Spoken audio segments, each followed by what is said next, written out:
Hello YouTube, welcome to another episode of Impossible Letters. Today I am penning an email because paper won't survive the long trip back to our intended recipient, Abraham Lincoln. So let's write to him.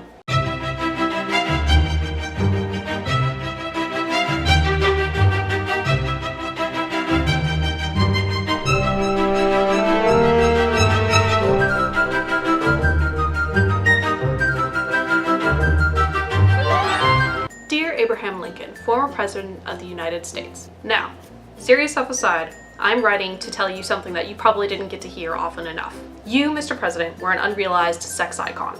History shows that you were tall, but does anybody realize how tall you actually were? 6'4".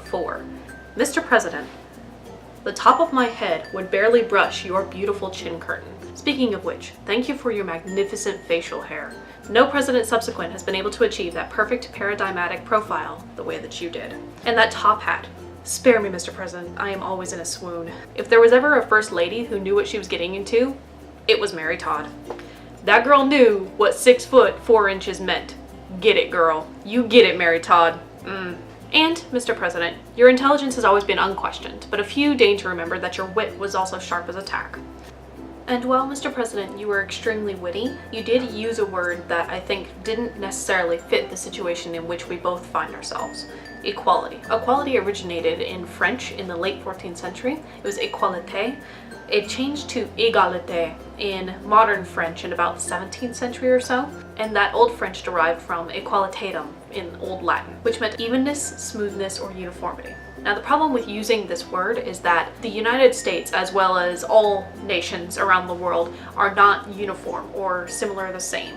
The problem with equality is that people consider it that you have to be the same or similar in order to achieve equality. You have to be the same, you have to be smooth, but that's not what the same means. We are similar in that we are all different. It's kind of counterintuitive. Despite that, you did an excellent job trying to translate what equality should have meant to everyone rather than what it did. Sir, it is an honor to live in a country where we place such an importance on your work. You were an excellent president in a time of hardship. It must have been your humble beginnings that allowed you to see humanity in such a real light. It is the utmost tragedy that you were taken from us so soon and at such a precipice of change in the United States.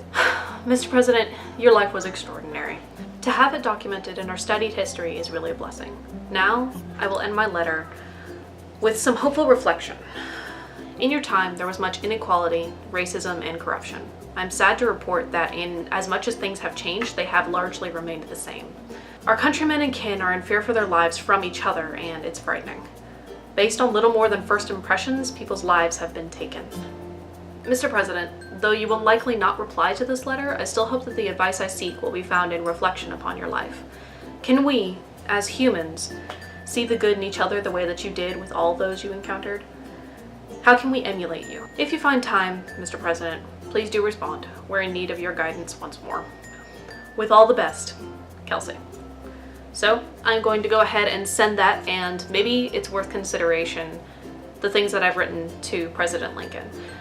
We don't need to be colorblind. We don't need to say that we're all the same. What we need to do is acknowledge that we are different and then be able to accept the differences between each other. So please, all of those who are being affected by all of the ignorance and racism and unfortunate circumstances going on right now, please be safe.